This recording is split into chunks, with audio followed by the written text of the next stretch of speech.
Schon my life from Bride. Jetzt mit Rabbi Moshe Sunshine. Sunshine. I do weather. And Oorah. The Moshe, tell us, where's the best? Who are you? Where are you from? Where did you grow up? Good. Introduce yourself a little bit. Okay. So, I grew up in Brooklyn. I was actually born in Lakewood, New Jersey. My father was a younger man here many, many, many years ago when there was only 300 people in the yeshiva. And then afterwards, we moved to Brooklyn, and I grew up in Brooklyn, New York. And I went to Chaim Berlin most of my life, yeshiva. Flatbush. In Flatbush. And after Kollel, I moved to Cleveland. I was in Cleveland for about 14 years. Oh, wow. I was a Kollel over there, and then I was involved with the Moistus and with... Was it to Cleveland? No, there was a Kollel there that we thought, people grow up in Brooklyn, think that you can move out of town and it's going to be quiet and really, and just a smaller version of Brooklyn. So it sounds great. So you get there and there's no restaurants and nothing's open and everybody's nice to you and who wants to live there, right? But Weiss is very nice. It's a beautiful place to live. But we went out there, went to live there. For 14 years. Oh, God. 14 years. And I was like, we're trying. I thought we were going there just for a few years. Well, nice. We ended up there. Wow. I moved back over here. What brought you back? Family things, school things, some parnasa. But it was time. Our families were living here. So Extended families. extended families rolled here. And it was time to come back. Okay. So we moved back, and I was involved when I came back. You raised a family over there in Cleveland. Yeah. How many children do you have? 5 children. 5. Can I know? So yeah, you got married. You moved to Cleveland. You lived there for 14 years. 40 years. I was living in Brooklyn first for a few years, and then moved to Cleveland. And then we moved back here in 2013. So you're in the amount of 40 years when you moved back? I was derech. Ish. I'm not going to tell you exactly. And over there you worked in Koil full day, full I time? was a Kollel in the beginning, Okay. and then I was involved with fundraising for the Kollel. And then I was involved with Kiruv. I was a rabbi, actually, in a small town in Ohio called Candid, Ohio. I was a rabbi there for 5 years. Oh, wow. That, Orthodox shul, 2 Orthodox people in the shul. Everybody else parked behind the bushes. But Yeshmaka place, and that's really where I started, like getting really involved with the idea of Kiruv, of dealing with people, expanding. You grew up in Brooklyn, it's like a little bit like you walking around with blinders a little bit, and then you get out in the world and you realize that there's all kinds of them people out there, and you have to be with Siach. You always know it, but you have to be Siach and find the sprach, the people that are not like you. And it was a very great growing experience to be able to do that, to go out and do that. So that's what it was. That's where I was there. And I was also involved with business and started getting involved with different businesses also. so you were a rabbi in a shul. Why am I asking that again? Because my father was, before I was born, he was also a rabbi in a shul in Union City for 10 years. Where? In Union City, Jersey. Yeah. And also it was an Orthodox shul. But like you said, there were 2 Orthodox people. Right. And the children went to a Hebrew day school. Some of them turned out to be fully Torah Mates and Yiddish families. Some of them not. But there was always the question. My father asked Alta Klaus Bagadeno, what does he tell a person that comes to Shul Shabbos with a car? Right. What are the major questions? One of the major questions. How did you address that? Yeah, we did it. Didn't address. No, we dealt with the person. When they're in shul, they're in shul. Yeah. I know when I called up a guy for an aliyah and his phone rang right in the middle of the aliyah, and then he expressed his disappointment. I'm not gonna tell you how, but so you do. What you do is always feel like in Kiruv, it's always like this: either you matzliach or you have a great story. Yeah. Once in a while, you have both. Stanley, you talking about the phone ringing. It was Fratet Tzna, so sure. I'm about further. And I had my phone in my pocket. I forgot it because I was delivering Shavita and my Shabbos pants already. And after Shmoneh, so the more guy know, my phone drizzled. And like, I had nightmares of it. Like, still the food already would be on. And I'm about to switch down the number with the guy that his phone is ringing. Like, Shag, it's at O's. What's the video? So I had nightmares. And now my phone is shameless. So now you check. Yeah, every time, like, I check my pockets, make sure that, or at least make sure it's on vibrate. You know what I'm saying? The mess up, color. You got to do your stuff. Exactly. Right. But anyway, yes, that's like, you start dealing with people and you deal with the thing that's in front of you. You deal with the person that's in front of you. You deal with and people react to it. People respond to it. People want to be dealt with as people. They don't want to have to defend their whole past and their whole life. They just want to be able to be. Listen, these people are coming to Orthodox shul for a reason. They're not coming because it's a nicer shul. They're not coming because they're coming because they have in their memories, the Zaydas going to shul. They have something that's bringing them to there. They have something that's connecting them. So you have to find that place. That's to zoom in on that place. And every person is different. Every person is different. Every person is different from today till tomorrow. Every person is different. Even the same person is different. So you had a taste of Kirov. Had a taste of Kirov in Cleveland. And dealing with Mises, things like that. And then I was always involved peripherally of different Mises. So I was involved with fundraising and things like that. And when this opportunity came up, the opportunity to work for Oorah, so it was very intriguing to me. I told you, I didn't want to do something where I had to do fundraising again, but I wanted to do something where I felt like I was able to have an impact, make a difference, and feel that the Mises was something I was making. Actually, let me move the mic to this side. Oh, I just spelled. Because with the talking to this side, perfect. Better. Sure. Maybe I should do the same. See, it's good you were. I think today, yeah. But I need your beer. So I sent on my content that I have to wear shirts now a minimum of 50% of the time. Yeah. Just want to be through them from Oorah. Is it Taka? It is Taka. Me, exactly. Nobody told to me. Just, some of it's always to warm up the bird eyes. Yeah, So what do you do now for Oorah? What's your position? My position is Associate Torah Mates Director. Okay. So one of the main departments of Oorah is Torah Mates. One of the largest departments of Oorah, I should say, is Torah Mates. Which is? And what is Torah Mates? Torah Mates is a Chabrusa program where people that are unaffiliated or people who grew up without the benefit of Yiddish education will be able to learn from Yidden, not with Kirov experts, with friends, with a peer, but a person who grew up from, or a person who has a from background, was able to learn better. What do you learn? And there's so many things you can learn. Really, it's mashal b'chafetz. Although we do have within Oorah now, explain this to you, it's an important piece. It has to be approved learning to be part of our program. In other words, we have to approve the learning, but what we approve is a vast job, from Chumash to Mishnah to Gemara to Svar Mana and Muna to Shriya Shabbos to Halacha to Hashkafa, all across the board. But it has to be approved learning. Really, I'll tell you why why this is such an important piece of it. What we do in Torah Mates, what Oorah does at Torah Mates, is we don't just say, okay, we'll put together you learn it together, very nice, I doesn't. We have 30 coordinators. We have over 7,000 active partnerships. Oh, wow. So, which means, if you do the math, huge coil. 14,000 people between the sites. And we have 30 coordinators that their entire job, full-time, on payroll, is doing phone calls and texts and connect on a constant basis with 14,000 people to find out how the learning is going. Is the book that they're learning the right thing?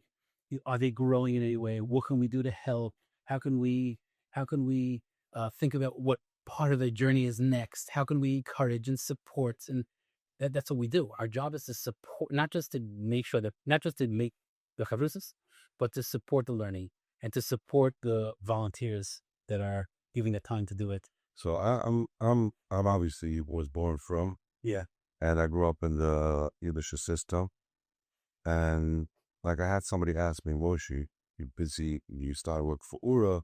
It's kid of a what about our Kroiven? There's so much work to do in the community. So the obvious answer is because I got a check from Oorah, and it's like, and I explained to them, there's the police department, fire department, and Hatzolot. You can't say, I don't want Hatzolot to fire. You can't say, I need Hatzolot, I don't want fire. But there's every department, and every department has their task. Oorah is an organization for a fucking. Yes. That being said, how do you know when not to push too much? I mean, say, I see that Oorah is a very on top of their game, very follow-up statistics, analytics, the whole 9 yards. When do you realize that, hey, I made it too much, I could turn people off, I could take them off, like? So first I'll tell you a story. Or is it just me asking because I'm coming from this side versus a person that's unaffiliated appreciates it? The question is a great question. All right, let me get this. I'll tell you myself. Many years ago, I had an interview with Rabbi Weinberg. From Aish. He interviewed me for a position that he didn't take me. And he was right. I was too young and inexperienced at the time. But it was worth it. I flew in. I was living in Cleveland. I flew into New York to have this interview. It was worth every minute of it. And it was fascinating. And if you know anything about him, he's a fascinating person. But at the end of the interview, I told him, I want to ask you a question. I told him, I heard a mice about you many years ago. I want to know if it's true. It's all right. Tell me myself. So I said, okay, your head. Did someone ask you if you ever push somebody too hard to turn them off?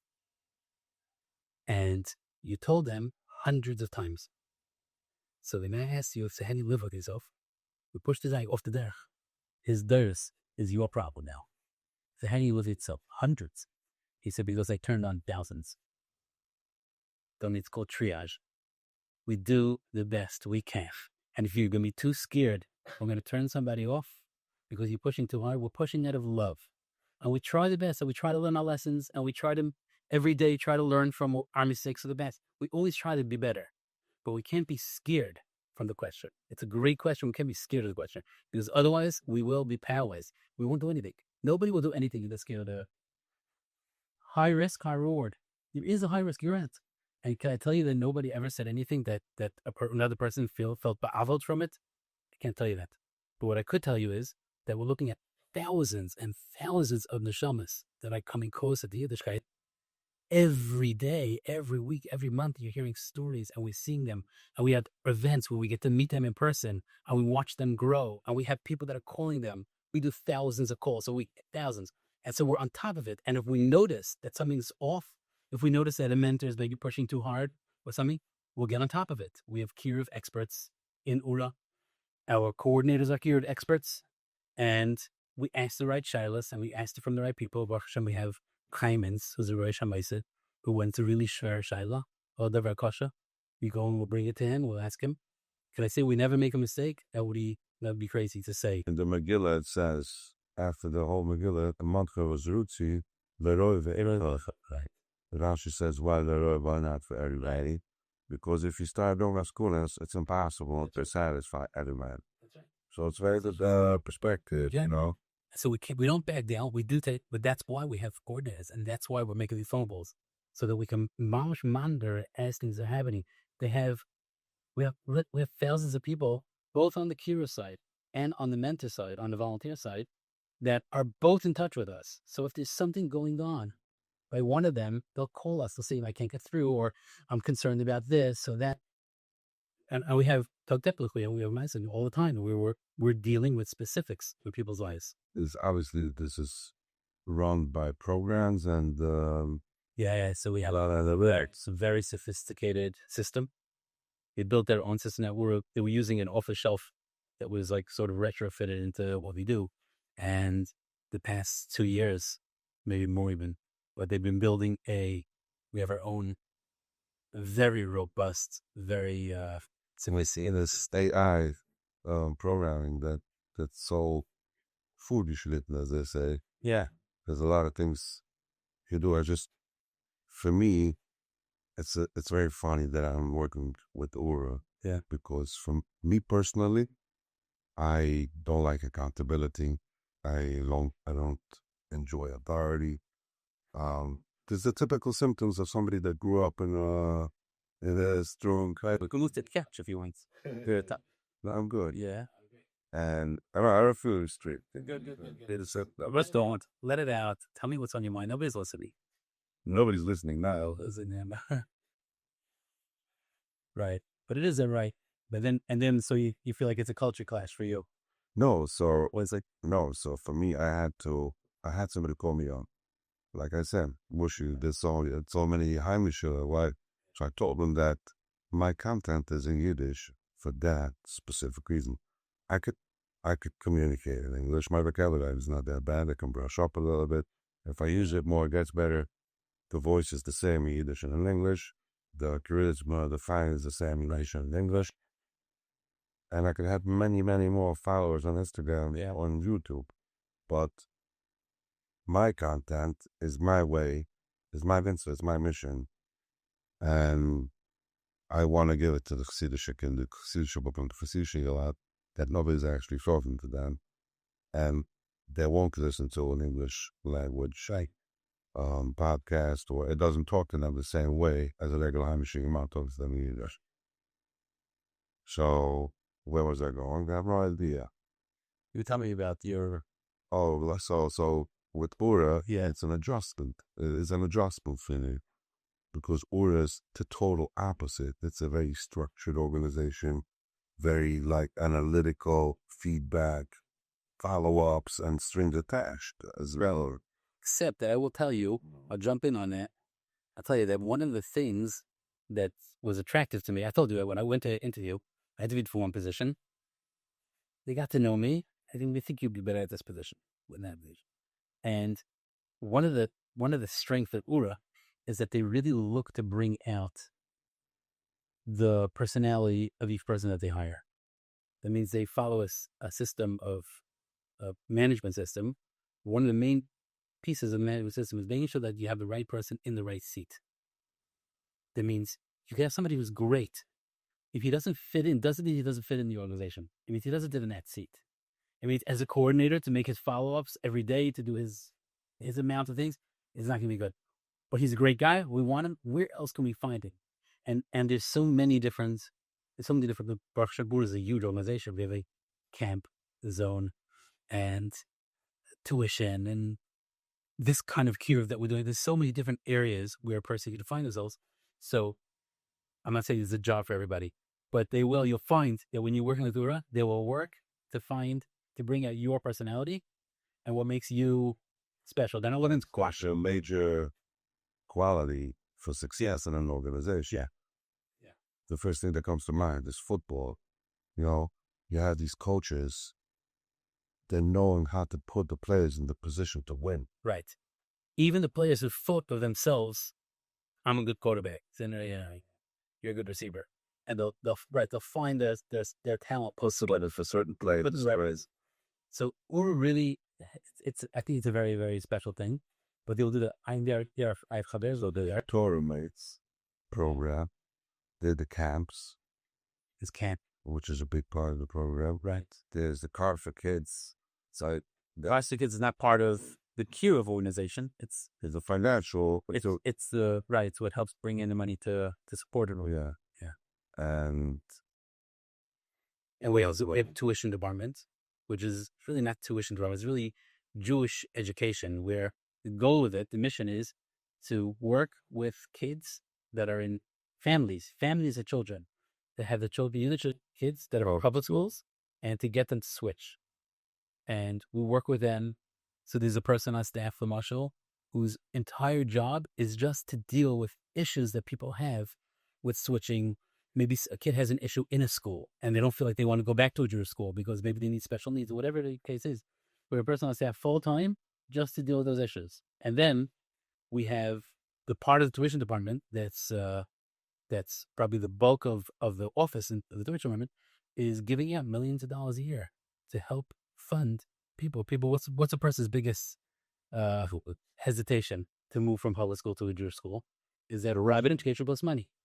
So we help pay for thousands of kids. I'm thinking about it, and we spoke about it before about Oorah versus Kroigam. Yeah. It's not so much Oorah as why are they doing it. It's like, why in there another Oorah for the Heimische? Yeah. This Like that's because another thing I told a person is that man hats lit met the Kroigam. Don't get me wrong. Like I said, that's why my content is a Yiddish. Yeah. My passion lit for the Nunta. Yeah. And we say, by the Engel from Tzedukah, it's a kudof. There's an angst. There's a pushing it in all sets of Tzedukah b'chal eyes. So freshman hake do Tzedukah at all times. I think it's a good word. It's a person who's befallen is his children. Right. It's Tzedukah b'chal eyes. Right. So there's levels to Tzedukah. And I spoke to, he's a kid, but he's not a kid. And we were talking about the Indian from Tzedukah. We're going off Oorah topic for a second. And I said, today's fundraisers, if there's an almuna with 5 yisoim and a mansa mitalafunayo, you could raise $3-4 million. And rightfully so. However, if the guy is just struggling, has a job, and he needs something to help him over, you're going to have a hard time finding a sponsor for that. I met another guy, and he wanted me to talk about helping people in certain ways, like organizational skills, budgeting, and these types of things. And we got to the Pusik, when V'chiyuma Kochifo, when Abrida Ve'eturam, V'chzaktu boy. Rasha brings an example. What means V'chzaktu boy? You don't let him fall all the way and then help him. Prevent them from falling. And Rashi brings the medrash or mushal to a chamar that's about to fall. Rashi says that one person could adjust the load and put everything back in place. Once the chamar falls with his load, 5 people are not going to be able to lift him. So this whole topic of Tzedukah's charities today is very much an emotional story. Right. Therefore, it's much easier to fundraise, let's say, for Oorah or for much more sensational, where you see big differences and right. Yeah, listen, again, there's so many causes, there's so many needs, there's so many things out there. Marketing and presenting it the right way. I don't call it marketing. Marketing has a sound to it that's like it's fake. No, it's not fake. You just need to get the attention. There's so many important things that everybody wants to send you to.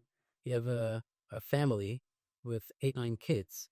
They all need attention. So this kid will spill this, this kid will that. They'll all do something to get attention. It doesn't mean that they don't need attention. They do need attention. Everybody needs attention. You have to be able to market it the right way. But so that's a banana malacham clip that we spoke about before. There's a difference between letting people know about something, right, which is a form of marketing, and manipulative type of marketing where if you don't have it, you're less. Right. Like they had the advertisement. I'm not going to mention the company because, like Boima Fire, with this company setting up the whole thing. And first there was a ad for like Boima Fire without it. You like a never first little fire up. And the next page, 4 guys with marshmallows. Yeah, and the stands, the branches, and the stand for the fire, tent for this and that. This is blah, blah, blah, blah, blah. So, and it bothers me. Yeah. And obviously, that's why I spoke about it. Yeah. And guess what? It bothers a lot of people. And that's why we're so receptive. This was a big hit, this one? Yeah, it was probably my most viral content today. Beautiful. You know, they say, now there's a phrase that he said the quiet part out loud. Yeah. That's what it is. You know, Usually we try to be tzanu and not saying quiet about it. There's a reason why this is, but sometimes you have to say it. There's an elephant here. Yeah. The elephant in the room, yeah. Nobody's going to talk about it. The emperor has no clue. Nobody's going to talk about it. Nobody's going to mention this. So, I don't want this episode to be too long. Yeah. And You cut it up anyway. yeah, we're here before Shvius, and it's his man, Martin Torah signing when we got the Torah. Torah, striking the Chikoshet our life. It's a way of life. It's not a book. It's not knowledge that you acquire. Right. It's a lifestyle. And Klal Yisrael is Eingif. And nobody's going to neglect the right hand because he's focused on the left hand or vice versa. And Klal Yisrael is one body. And the Yid in Colorado or the Yid in Nebraska or the Yid in New Jersey is a chayuk from interbody mechanics neglect, and therefore it's important. The organization of Oorah is important. Very important. We kid him in general. So what I go to Moshe is a person, obviously he could buy for $5 a ticket at the auction. A regular person, he's not a kirif, he's not a multimillionaire, he still wants to do something in this field. How could he make an impact on the smallest level possible? Yeah. So like you said, buy a ticket, you can only buy a ticket. Yeah. And you should support these things. Volunteer to be a Torah Mate. You know that we have, at any given time, we can have several hundred Yid that are waiting to learn with somebody. You don't have to be a Kiev expert. You don't have to be a Rebbe. You don't have to be a Reef. You don't have to be a Dayan. You have to be a person with abyssal hearts. A person who's willing to give a half hour a week. You know how many half hours there are in a week? 300 and something. 1 half hour a week. Give it to somebody else. Give it to a Yid. Some Yid out there was dying to learn. The chalish into this, care a little bit of learning, care a little bit of Torah. And not only to hear the Torah, but to connect. You know what it feels like? And I'm not even asking you to do something. I'm asking you to get something. Because the mentors that are spending the time with their Torah mates, they spend a half hour a week, and we call them mentors because they really become a mentor to them. When a Yid calls you up and he asks you for advice on how to move forward in his Yiddishkeit, and he tells you, listen, my wife told me that she's learning with a Torah mate for 2 years now. She thinks this week she's going to start lighting candles for Shabbos. You know what that does to you? You think your Shabbos is that same Shabbos that you had last week? Well, it changes your life. It changes your life. So what are we asking for? You could support. For sure, you should help support. Definitely. Volunteer your time. Give of yourself. You know, Rabbi Moshe Sunshine has a lotion. Nimsa atzmeinu letzibur. You give yourself of your etzem. That's give you, and you know what? You could shine. You can give your own personality. You would learn with somebody who'd stim with you, and they would enjoy your personality, and they would enjoy what you're teaching them. You don't have to be somebody else. It's so much you can do.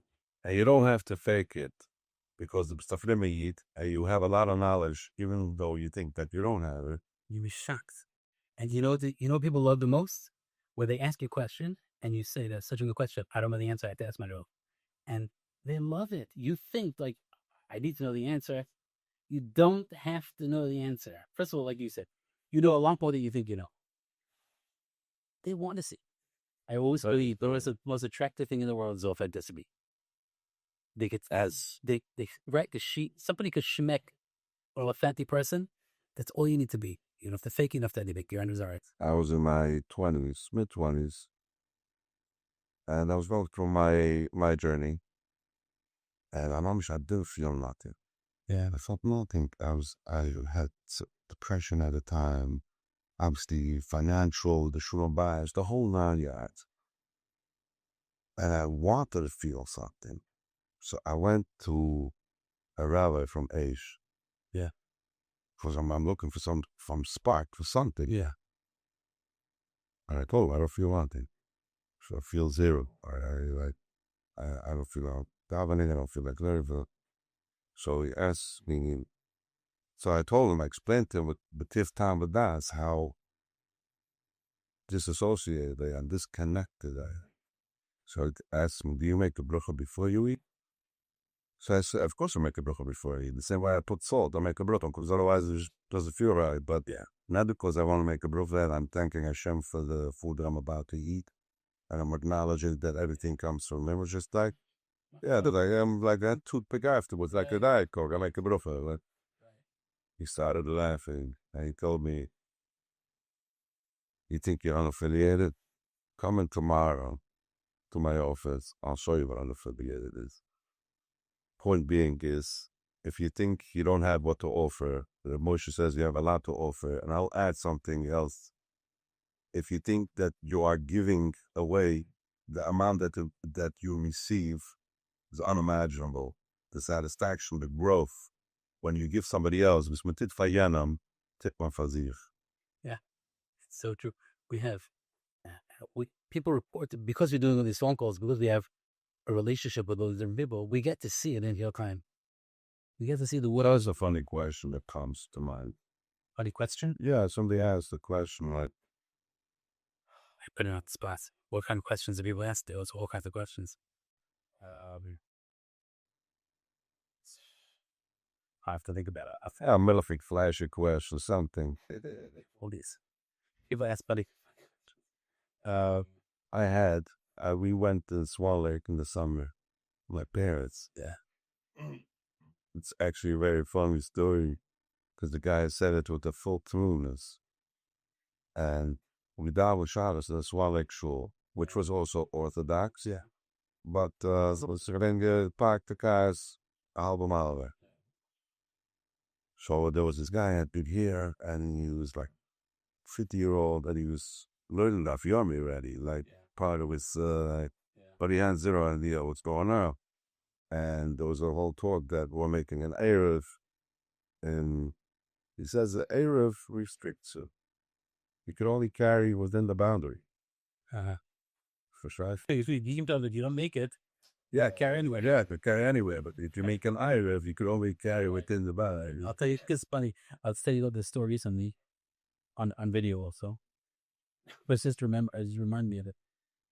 This guy went to, what about Torah Mates? And he was by a retreat. And he's there, and he listens to everything. It's really growing. He goes to the store. And he goes, listen, everything sounds so good, bro. Goes this bunish a little. Who's bunish a little. Okay.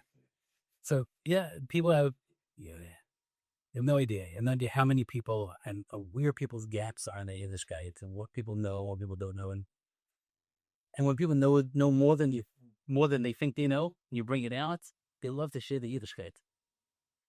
People run around hiding the Yiddishkeit all the time, but as soon as you start bringing it out, the proudest person in the world to talk about their grandmother, and they remember the Kneblach, and they remember the gefilte fish. Like, people want to connect with Yiddishkeit. Anyway, tired of it. Time is up. We spent a valuable time with Rabbi Moshe. We schlepped him away from his daily grind. He has a ton of meetings and follow-ups waiting for him. Thanks for joining us on Sod Siach with our friend Moshe. Shkoyach. Well, but Sure. I'm saying. It's the first thing that you'll do. it's good. You'll see how it is. You cut it up. I'll tell you a Maisa, great story. You mentioned it with the brachas. Yeah. Mika brachas. So I'll tell you a great story. A guy friend might tell me this. He said he had a friend, and the guy decided he wants to take on something. I don't know if it was Yom Kippur or whatever it was, some kind of Kabbalah. And he said, what's he going to do? So he read this thing about brachas, and he said, you know what? I'm going to start small, double kazan, take on one day. One shahakal a day, my first coffee in the morning, I'm going to say slowly with kabbana. That's my big Kabbalah for the year. One bracha a day. Kutze brach. Oorah. Torah. Necha. Hashem. Haylevi. Ben Kolon. Likenu. It's all the do kabbana. Melech. Ha'olam. She'akol. Yihye. Bidvaroi.